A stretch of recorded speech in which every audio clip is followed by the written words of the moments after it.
This is Your Own Best Company, a podcast for people who love to work alone.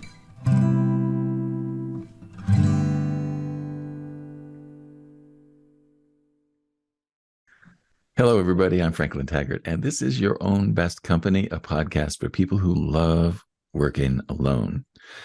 And my guest today is someone who you old timers will recognize.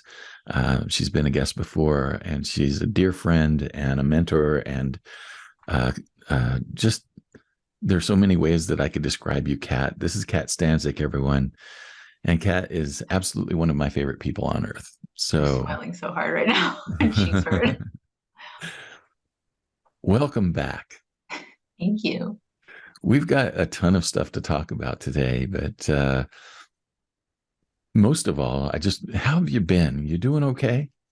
Yeah, truth, life has its ups and downs, right? I think anyone I always hate when someone says that online that you don't know. Like, I will answer you correctly, but when you get that DM, like, hey, how's it going? Great. I'm not going to tell you Yeah. how it's really going. And if you're coming to position yourself for a pitch, also not going to give you an opening. So, There you go.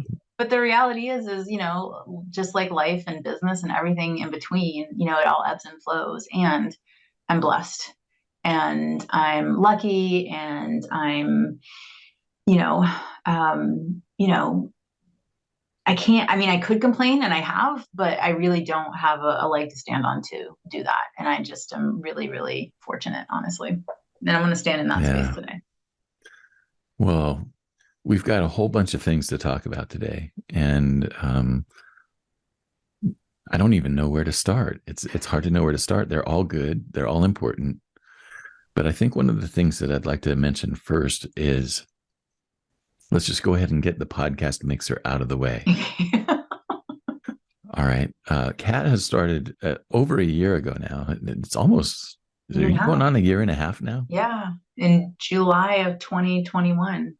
So we're coming up on a year and a half. Every month, Cat has hosted a podcast host and guest mixer. And it's one of my favorite online networking events. And I've met some just incredible people there.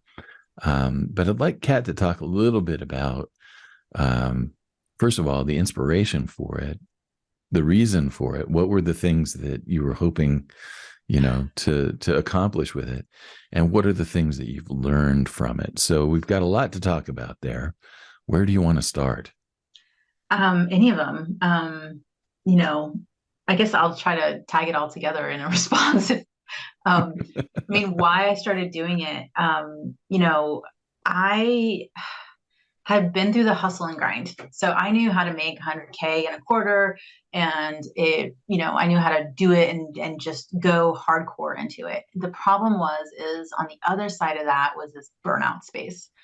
And there was one time it took me an entire quarter to recover from it. And I was like, that does not feel great. And then to think about having to go and hustle back into it to get to that 200K year. Did it, but it just wasn't fun. And I didn't get into business to feel like I was shackled to another desk. Right. Yeah. So I started really looking at my systems, my processes, looking at everything that I had invested in, and was like, there's got to be a better way. So I had been attending, different networking events. And when I went to them, I was like, this is okay. I take this. And I realized that I could do it better. Yeah. And what I also realized is that in order for me to really grow and scale in the way that I wanted to, I really needed to have my own community, my people. Right. Yeah. And I just didn't feel like there was someone who is quite like me, who was giving people permission to be who they were in a way that felt comfortable for them. And so I just kind of started it on a whim. And I said, all right, I'm going to commit to this for a year. And in my head, I was like, well, at least 6 months. And I did. And so that's what really started me, was that I knew that there had to be a different way. And I figured, why not look at it this way? What happened through that experience was I found my thing. I really love doing this thing every single month. I look forward to it like nothing else. Yeah. I've gone to conferences and left conferences. I've, declined speaking opportunities because it conflicted when I was having my podcasting mixer. Because this is something that I'm absolutely married to and 100% committed to. And what I realized in the process was I have my thing and that's awesome. But a lot of my clients didn't have their thing yet. Yeah. Right. So I had taught them what I was able to learn and what I was able to implement. And then when I realized that I could take this thing and help other people find their thing, then that's how Firework Experiences kind of came about. So, and that's something I know that we'll, kind of touch base on. But one of Yeah. the biggest things that I learned from the podcast mixer experience was this concept of authority. Now, Uh, yes, we can claim authority and yes, we can claim expertise, but, and I guess maybe the word is really command. And so, a lot of us go through the motions of marketing strategies and we're ticking boxes. yeah. But what I realized that I was doing wrong and why it wasn't working was because I wasn't commanding the room. I was really taking this approach as a subservient kind of 1950s housewife approach. I was making sure everybody's drinks were topped off and everybody had enough appetizers. And when I realized that I was doing that because I wasn't, for whatever reason, I don't know why, I just wasn't doing it. And I think it had to do with I didn't want to come across as sleazy and salesy, Yeah. but it's not sleazy and salesy when it's your community. No. You're expected to sell, right? It's my community. I get to do what I want. And it's the difference between renting an apartment and building your own house. So I had built this community, which was going to build my wealth, my abundance, and in turn allow other people to do the same for themselves. Yeah. And so when I was able to really take that space and provide a really strong call to action and say, hey, this is what I'm about. And I'm in the business of not only being in business, but staying in business, which means, hey, y'all are here for a reason. And if the timing is right now, let's get on that call and let's figure out what your next step is. And maybe that next step could be with me and maybe it's with something else, but let me help you get to that next stepping stone in your success career, in your successful business. Yeah. It's been fun to watch it grow Yeah. and shift. It's like every month there are new people there, and every month there are some of the people that have been showing up from the beginning. Right. So it's like, and you mentioned before the call that the list from this is in the thousands now. Yeah. So thousands of people have at least signed up Yeah. for this. So there's a lot of interest. So can you talk a little bit about like what do you feel like besides the 50s housewife deal? Were there any mistakes at the beginning that that kind of stand out to you as the best learning experiences? Yeah. So there was one other thing that made a huge shift in terms of the popularity and in terms of reputation building and allowing more people to register. I had not allowed and set people up to share it. Oh, And so I wasn't allowing other people to give this gift to other people. It was a little bit like a best kept secret, and that's not yeah. a badge of honor that anybody should be proud to wear.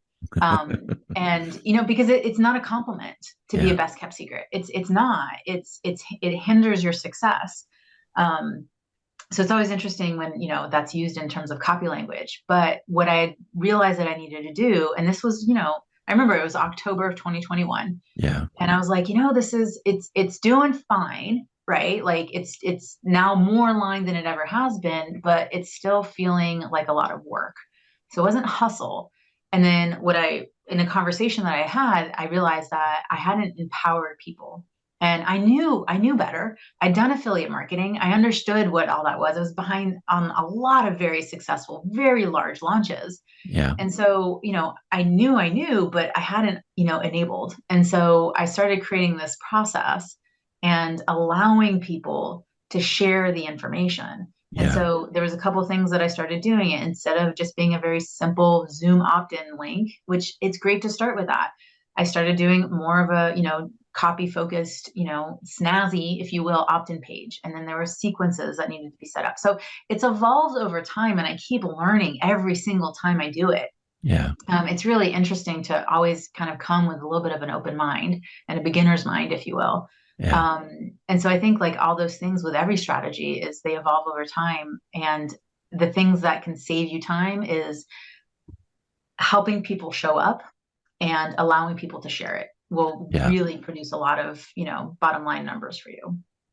Well, as a participant, I'm just, I gain every time that I'm there. And it's something that I definitely commit to. And I put it on my calendar months ahead of time Yeah. so that I won't schedule anything else during that time. And you've been on Um, those calls where people have come when they were sick, they've come yeah. when they were on vacation, Oh, they yeah. actively communicate that they rescheduled meetings, even sales calls to be able to come to. And I'm not asking them to share, they're unmuting and they're proud of the fact Yeah. that they're making a commitment like this to themselves. That's one of the things that I think is really incredible about it. Networking events for me have always been kind of a mixed bag.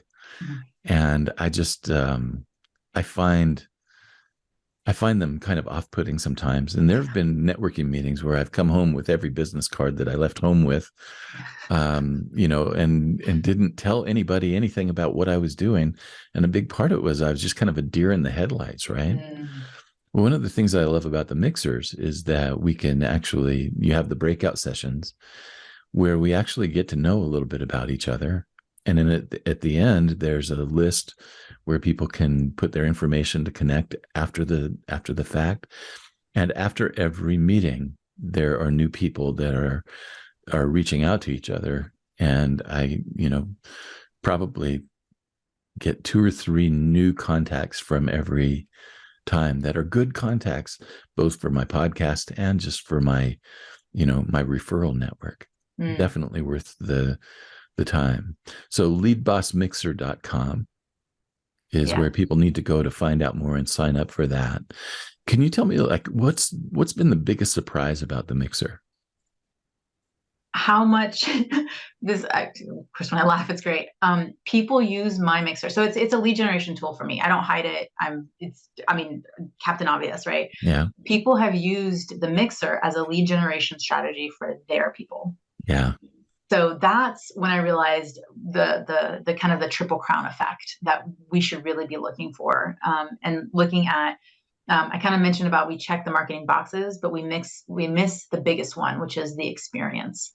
And so looking at this is so good that a person is inviting a prospective client to it because they see it as such a big value add. Yeah. They are like, oh, you have a problem. I have something complimentary. I'm going to share it with you Yeah. because I think it's going to drive value for you. Like that's a huge compliment to me in terms of the experience, in terms of the quality of people that are there. And I think that's one of the other biggest things is, of course, there's going to be people who sneak in and who aren't on the up and up and all that. And every community has that. But for the most part, I'm just being honest, right? Like for the Yeah. most part, though, these are very heart centered people. These are people who want to do good in the world, but who are also successful in their business. So Yeah. it's not just, bottom feeder kind of salesy, schmucky people. And it's not people who are just starting their business. Are there aspirational people in there? Absolutely. I You know wouldn't it. I wouldn't turn them away. I think Yeah. aspiration is fantastic. I was there too, and I still am. We're always in a state of aspiration.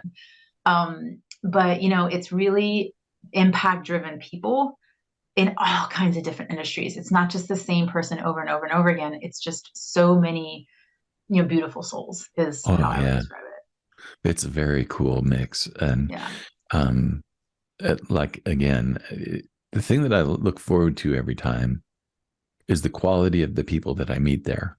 Mm, It's like I go to my local networking events and things like that. And I know a lot of the folks there already because I've been here 11 years, et cetera, et cetera. And, they've all had at least one of my business card iterations, in the last 3 years yeah. in their wallet or in their pile or in their trash can. And in this particular group, I meet new people Mm, every month. And they're the kind of people that I want to know. mm, It's like they're the kind of people that I want to associate with and hang around with and learn from and share with and all of the above. So it's like you've done a pretty amazing thing here. And I'm a proponent and a fan, and I want everybody to know about it. So leadbossmixer.com, check it out, everybody. Now, one of the things that you've started to allude to is the whole idea of the firework experience. Now, in your last visit here, you were just starting to talk about it, but you didn't have that language yet. Yeah. And in the time since then, Firework Experience has become a thing. Yeah, it's become a real thing. Yep. But for the person who's never actually heard that terminology, can you tell us what a firework experience is? Yeah. So a firework experience is a marketing strategy. And it's one of 16 right now. And they're continuing. I think I just found another one today. So I'm constantly assessing and analyzing and seeing if it's something that can stand on its own or, is wrapped up in another one. But right now, as of this date stamp, there's 16 different strategies. And it's how you create a very engaged and active community of your own, full of your ideal prospects and potential clients who are becoming ready to buy from you. So here's the thing that we all deal with in terms of statistics. We know that 3% of people are ready to buy, and that's great. But that also means that 97% of the time you're going to hear a no. That's a pretty overwhelming amount of no's that you're having to wade through to get to if in a sea of 100 people, right? Yeah. 3 people are going to say yes. And it's just kind of feeling like you're getting lost in, the ocean, if you will. So what if there were more of those 3%ers, right? What if actually an experience allowed more of the 97% to say yes? So these are strategies to help shorten the sales cycle, to get people ready to buy faster. And the only way to really do that is for them to experience you. Yeah. And they need to be able to see and connect to what it would be like to have you in their corner. A lot of bro marketers are out there punching the people in the face with the pain. Right. Yeah. And yeah, that's great. We've got to acknowledge the pain. Yeah, it's But there. a buying decision is so much more powerful when someone's connected to the possibility. Right. Yeah. So we want those resounding yeses, not the resentful ones. Resentful ones ask for refunds, and the resounding ones do the work. Yeah. They're the ones that are going to get the better results, and they're the ones that you're going to enjoy working with even more. So creating an active community that you are the authority and expert of. Yeah. Again, the difference between renting an apartment and building your own house. Yeah. So the firework experience of the mixer is a great example of that. Yeah. Now, one of the other things that I know for your case is that you provide firework experiences in the talks and presentations that you give. Yeah. Can you talk a little bit about how to make a talk or a presentation a firework experience? Value. Write All that right. word, circle it 5 times, star There it it. is. I think a lot of the strategies, again, were these checkbox approaches: opt-in page, nurture sequence, perfect structure of your, something or whatever. Yeah. And it really just focused on the concepts of like teaching point 1, 2, and 3. But there's 2 things that are missing. One was the value. Was it actually driving something significant for somebody? Or were you just going through the motions, just trying to get as fast as possible to the pitch? Yeah. Right. So that first one is value. The second one is really understanding that what you're doing needs to solve a problem. And great, we all understand that we need to solve something, we need to provide value. Here's the kicker: it needs to make that person, once they go through the experience, a better buyer. Yeah.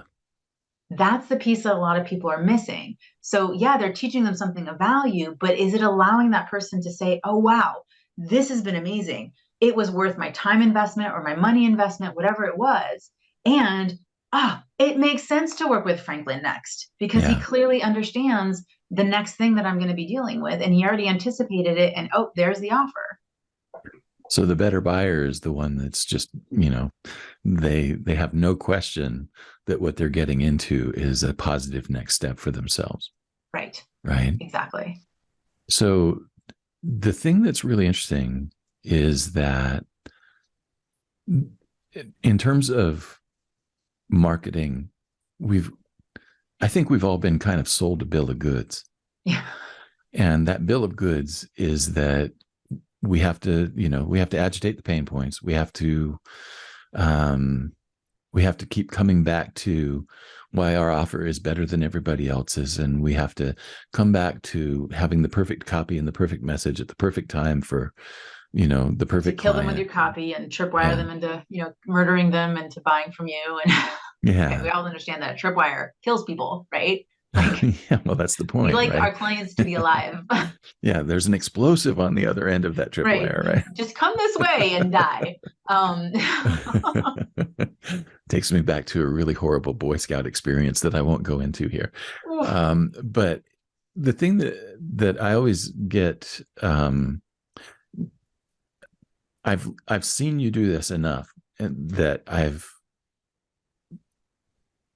don't know if I've internalized it or not, or if it was just something that I've always kind of acknowledged, is that you have a way of creating a space and a container for the conversation mm, that makes it a safe place for the sale to happen. mm.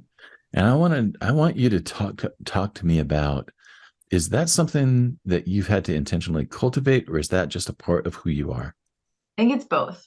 Yeah. I think a lot of who I am, I mean, I've always been in that place where people just tell me their secrets and I've not asked. Like, Yeah. it's that's just kind of, that's an energetic thing that I have no control over. It's just what's happened a lot in my life. So there's that. There's also my ability in terms of being very charismatic, if you will, that I create instant connection, even when it's in a crowd. And part of it has to do with my ability to, spin a phrase or to have you leverage some self-deprecating humor, right? I humanize myself and make myself feel like I'm one of you, right? And Yeah. without this whole I'm above you, kind of thing, the guru from the mountaintop approach. Now, the other thing is I'm very intentional and very strategic with who I spend my time with and who I'm asking for support. Yeah. Right. So one of the reasons that I don't lambast my podcast mixer all over social media is because I don't want just anybody showing up. I have a strong philosophy that birds of a feather flock together. It's not a philosophy, it's just a fact or whatever. Yeah. But I leverage that concept. So if I've got even a small first group of 10 people, right? These are intentional reach outs. These people are good people who are growing their businesses. In turn, they're going to know those people. So if I give those 10 people an amazing experience and they see the value, they're going to want to reciprocate, Yeah. right? And bring other people in. And so it started with that and very quickly grew because those people invited two people, those two people invited two people, so on and so forth. And so I think if we're intentional from the get-go and we're more strategic, that we're actually going to end up saving a lot of time in the long run than just trying to just bull in the China shop kind of approach, and just trying to get the thing done. Yeah. Like, are you, I know that I've heard you talk about that, that you can tell who your people are, Yeah. and you go through a process of claiming them. Yes. Right. And we've talked about this before, but I'm curious how much how much has that changed for you in the last year? Like, in what ways has it changed for you in the last year? I think it's still the same, honestly. I Really? don't claim a lot of people. Yeah. It's a handful a year. Um, I recently claimed someone, that just sounds so aggressive, but I recently claimed someone energetically. Yeah. But here's the difference. I'm not attached. It's just, oh my God, you're amazing. Some way, somehow we're going to work together. I don't Yeah. know if it's going to be in the next month, in the next 24 hours, or in 10 years, or if we're just going to circle around each other and we're just going to keep in each other's energetic space. But there is some kind of exchange that's going to happen. Yeah. And yes, there's the claiming typically happens with it's someone that I want to have as a client. And I get claimed. There have been Yeah. times where I've gone on a sales call, like, and it wasn't necessarily a sales call. It was just like, hey, let's get together. And that person says, I want to work with you right away. Yeah. And we just have that conversation and they claim me.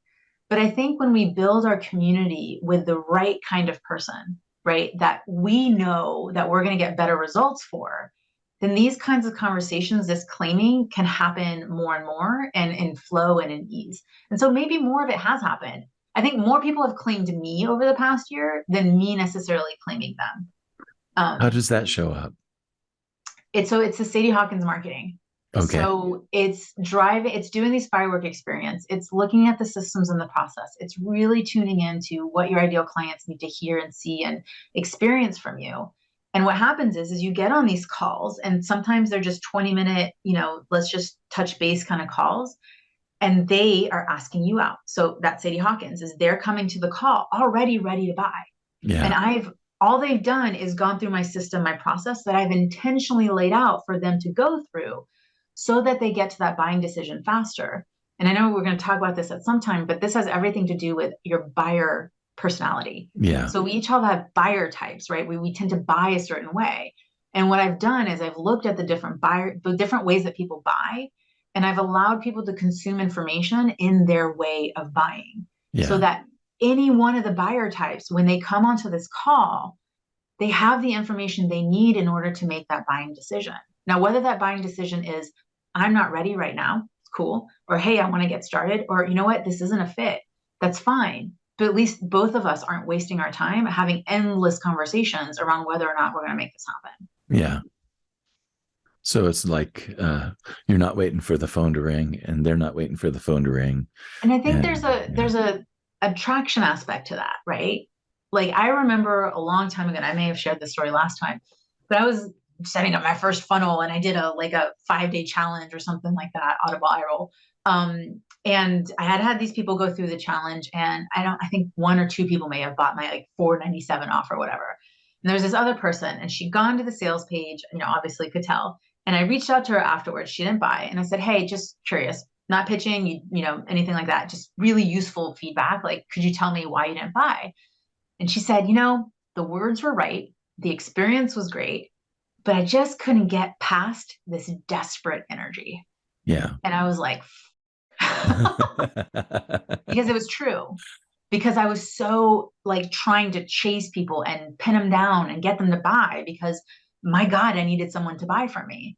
Yeah. But when you have this process, this system in place where you know that even if that person doesn't buy, that there are other sales calls booked and as many and as few as you'd like because you can turn up and turn down the volume in your process, Yeah. then it just gives you this sense of more control. And so you really show up to the call being focused on that person and not with these attachments to whatever monetary story you have in your head that needs to be satisfied. Yeah. There's just so much there. And I do want to talk about the buyer types because we've talked about that before, and I would like to have more perspective on that. Yeah.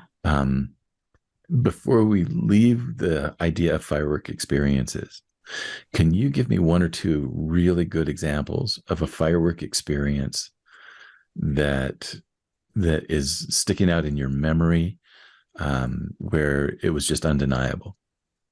Well, my podcast mixer. Yeah. um, you know, not many. I can name one. Yeah, The podcast that I heard you on the first time before I'd ever met you. that's right. Oh my The hustle God. and flow chart with Joe Yeah. Fear and Matt Wolf. Yeah. I think that's part of the thing too. And part of a firework experience is you, right? As a person, you're like, Yeah. that's the secret. You're the firework. You set the spark. You want to have a strategy that sparks you so that you go off like a firework experience because you'll do the thing you enjoy doing. And your spark, your firework will then set off your client and they do that for theirs. So it's just this Oh bouquet yeah. effect of change, right?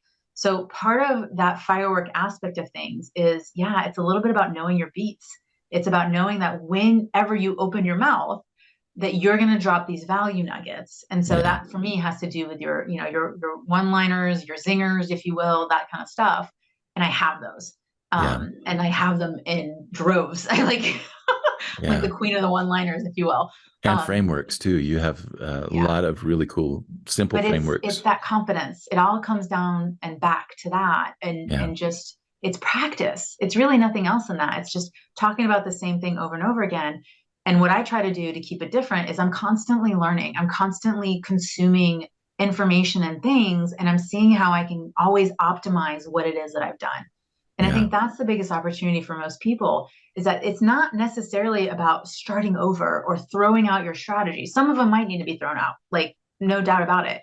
but it's really about making something even better. So like I had a client who was doing a workshop and she was doing it on a monthly basis and could not get anyone to show up, Yeah. like month after month after month after month. So I got my hands on it and we changed the title, changed a little bit of the structure, just Yeah. where we kind of the kind of CTA and then a little bit of the teaching points, still the same teaching points, just brought something a little bit more up. And then all of a sudden she had 8 people register and 7 of the 8 booked a sales call.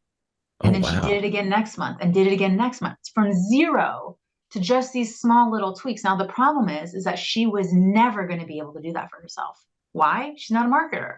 She Yeah. doesn't know how to talk and think in a way that has that conversion approach of really tapping into it. She's better at it now because she's gone through this experience of working with me and sees how to think about these things now. Yeah. But that was it wasn't this whole rewrite or redo, but it was just about making it better. And that's what I think a lot of us have the opportunity. If something's not working and you're just kind of getting okay results, then you're Yeah. sitting on a gold mine, because that just means that there's opportunity to make it better, and that's going to convert in more ease and flow. It's not easy, but we want things to happen faster. And so we have that opportunity to be able to align the messaging to the right audience, because every audience has an offer. Not every offer has an audience. Yeah. Those are those one-liners I'm known for. Another one-liner there. Well, again, the thing that's really interesting is like you've just given us a demonstration of that a firework experience can be 3 seconds long, or it can be an hour long. Yeah. It could be In person and one virtual. It can sentence. be It a can be workshop. It anywhere. can be a mixer. It doesn't matter. So the thing that's really interesting though is that the thing that they all have in common is that it's you really in your power. Yes. And you're allowing that to be present and fully accounted for, right? It's Yes. right there for everybody to see and experience. It's why there has to be that spark. Yeah. That spark is the confidence, right? It's something that you love doing, because if you love doing it, you're going to keep figuring out ways to get better results from it. Oh yeah. And that's what I see a lot of people missing, is they don't have that thing that they get excited about, that they want to do over and over and over again. This is not about dreading and dragging your feet when it comes to No. lead generation. You should be getting up and being like, I can't wait to do this. And when I do this thing, I know emphatically that ABC will produce XYZ. Yeah. Well, that's going back to that first podcast. That's the thing that still stands out in my memory, is like you were different from any other podcast guest that I'd ever heard. And a big part of it was that your message was just crystal clear. Your energy was front and center, present and accounted for. And it was, your enthusiasm was over the top, wonderful. There was absolutely no desperation in what you were doing. And it was just simply, you were on point at every turn. Now, the thing that I know about that is that you just made the interviewer's job a whole lot easier, right? So one of the things that I'm going to encourage people to do, if you're listening to this and you want to be a guest on more podcasts, you need to go and listen to how Cat does podcasts as a guest, not only as a host, but as a guest. She does have her own podcast, yes. But when she's a guest, she shows up in a way that really leaves an impression, an unforgettable impression. And it is an experience that you will come away from with unmistakable value. No questions asked. Hey there, everybody. We're going to take a little bit of a break in the action because Kat is going to be getting ready to talk about something that she is offering called the Firework Experience Workshop. And I had the pleasure of joining her for the last workshop that she gave just a couple of days after this interview happened. And it was a really excellent experience. I wanted to just say a few things about it. If you've never ever been to one of Kat's events or heard her podcast or anything like that, first of all, you need to correct that and go ahead and just go find her wherever she is. But the thing that you've got to understand about Kat is that you could sit down for dinner with Kat and come away from that dinner with an idea or a strategy or some kind of really valuable. Uh, I'm not going to call it advice, but just she's really good at finding the direction that people will need to go. And in this workshop, I experienced a couple of things.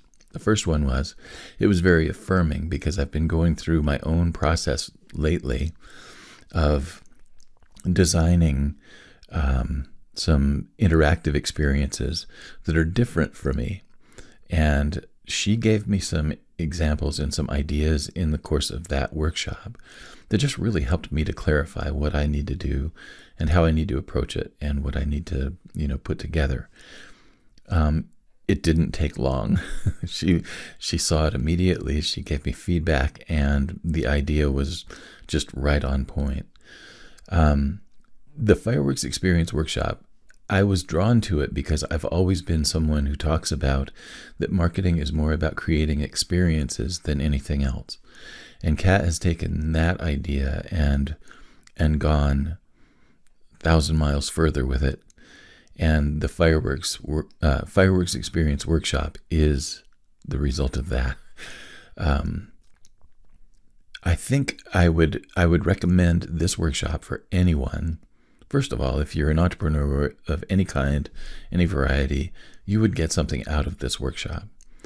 But I also feel like that there's room here for people who lead organizations, people who are in non-traditional career paths, maybe like artists and authors and people like that, because I really feel like that we all can learn more about how to create experiences that people are going to remember, that they're going to value, and that they're going to carry with them for years to come.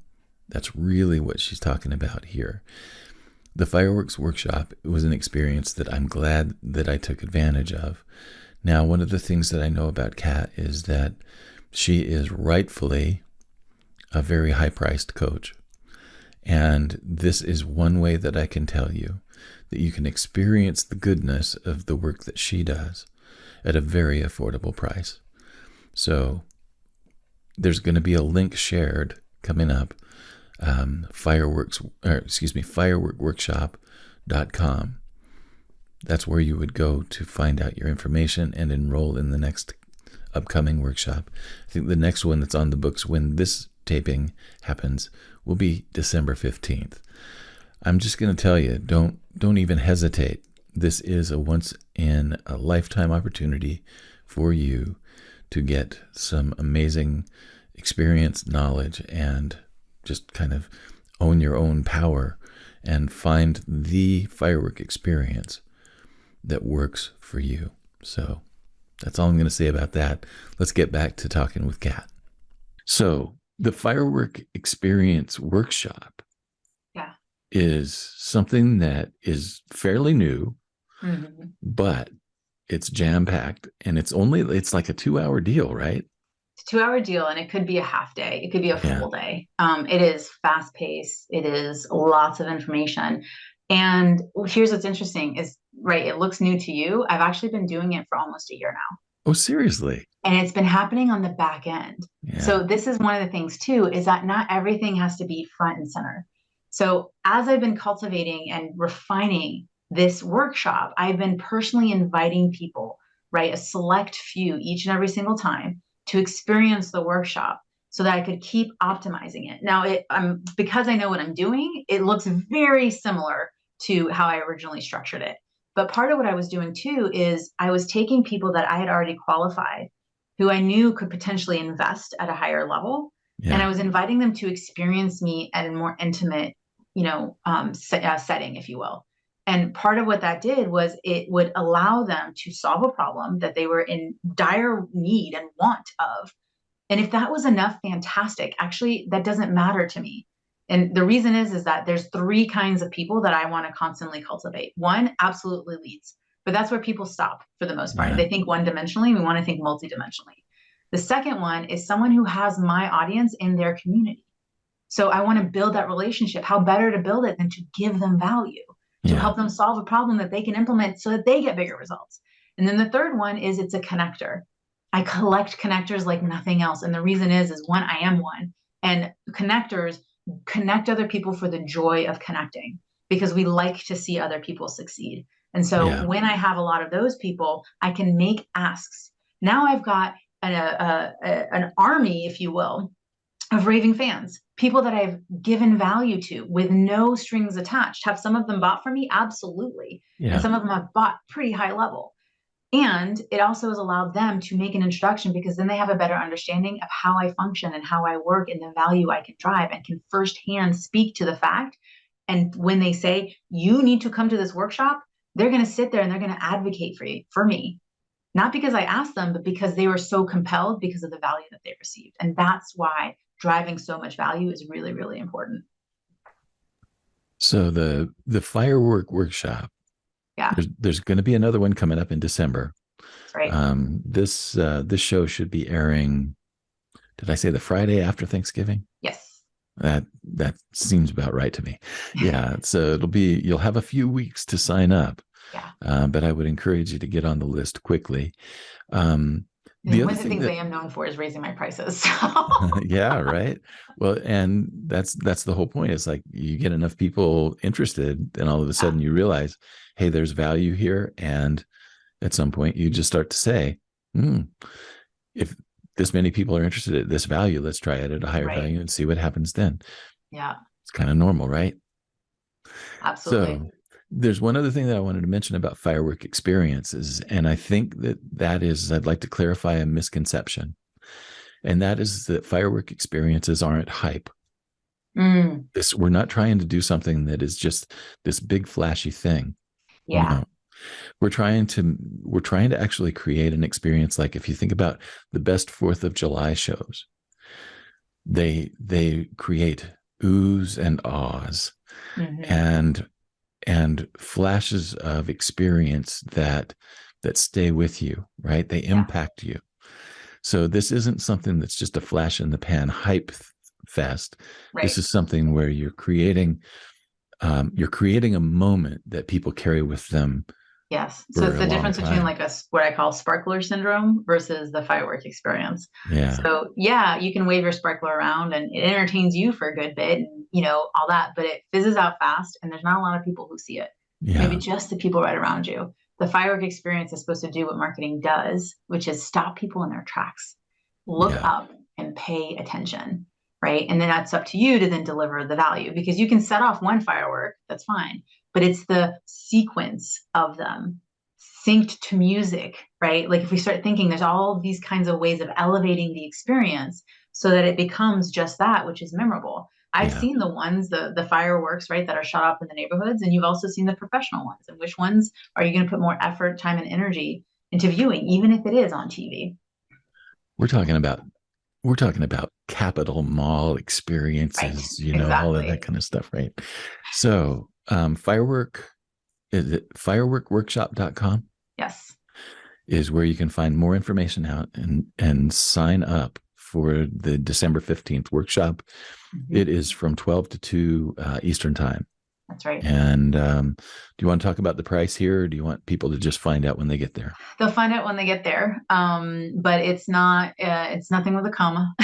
Yeah, But the thing too is if you happen to listen to this and it's past that date, you can still go there because the next one will be available for you to check out and see. I don't run them all the time.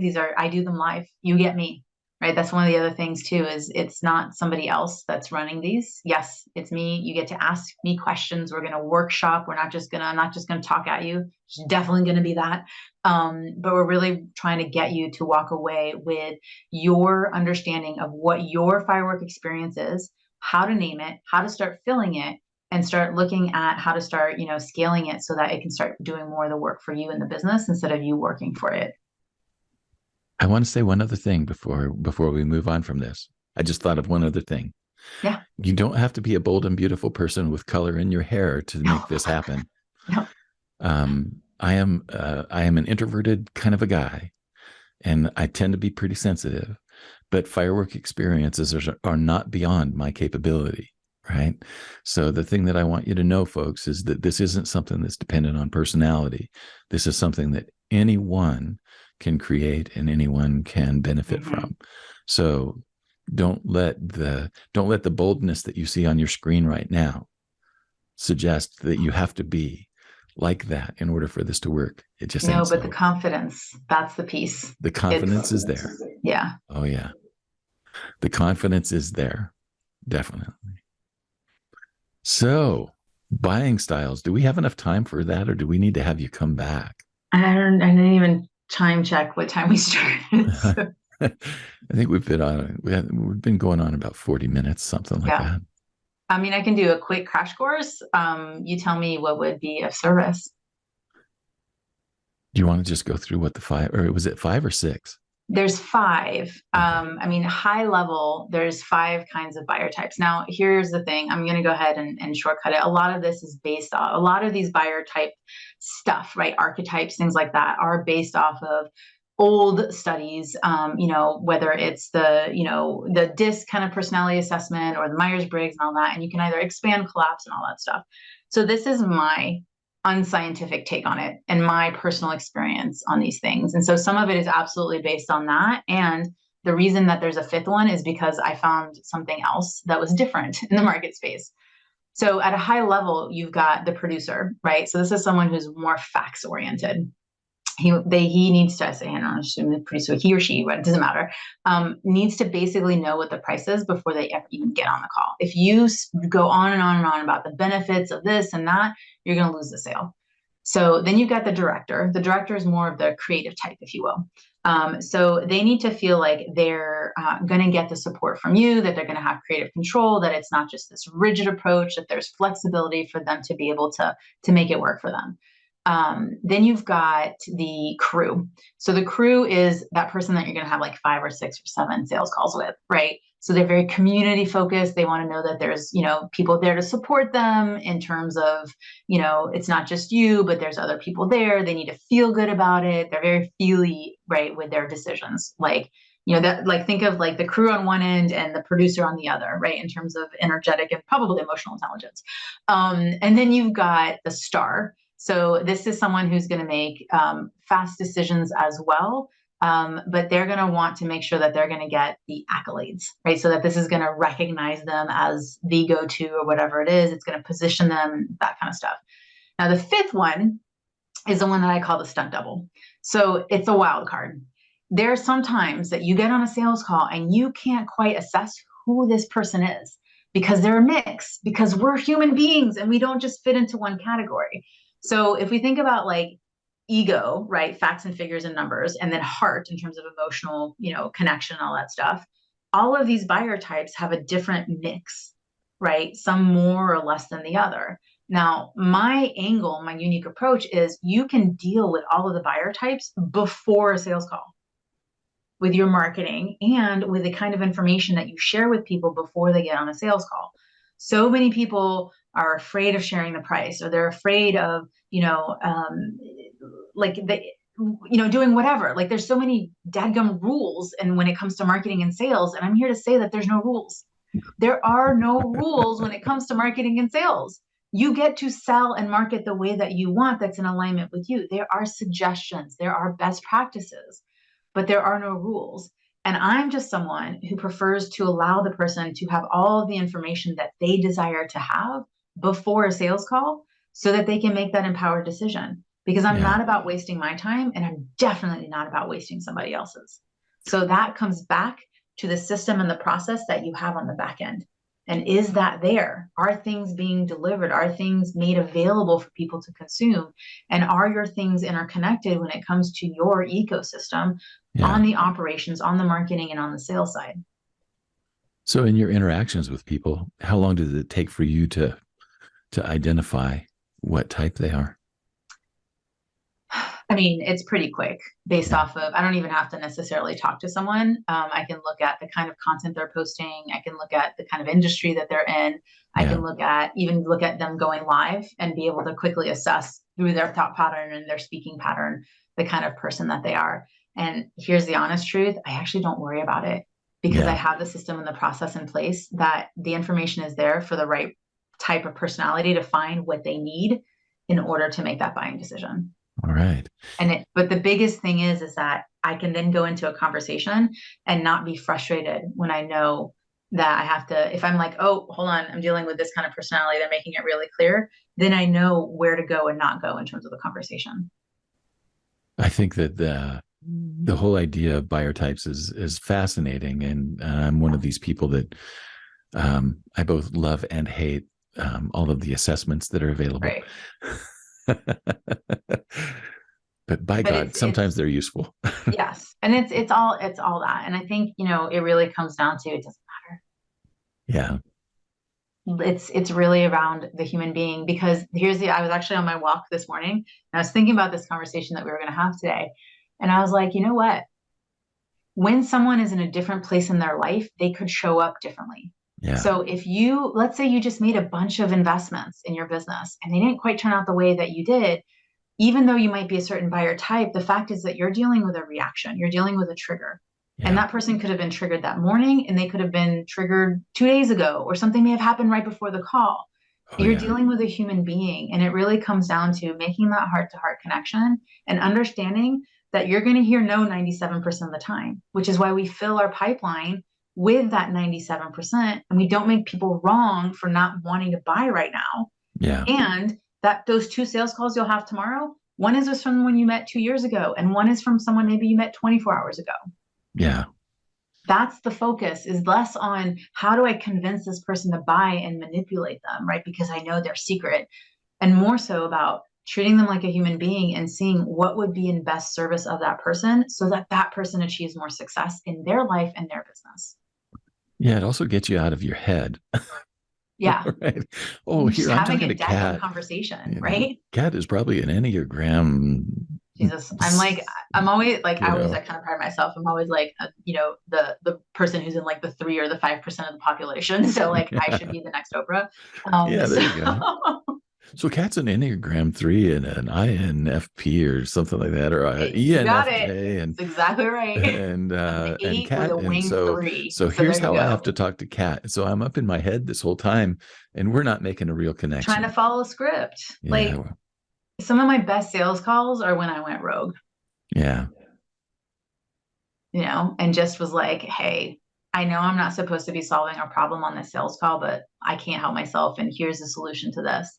That may be the exact thing that that person needed in order to say yes. But that yeah, tends to be my kind of person that I want to work with, is someone who wants to make that resounding yes. And I just try to show up in a relationship and try to treat that person like I would want to be treated. And when I've had good sales calls, I try to remember what that was about. But it wasn't this forced manipulative approach. Are there questions that I ask every time? Absolutely.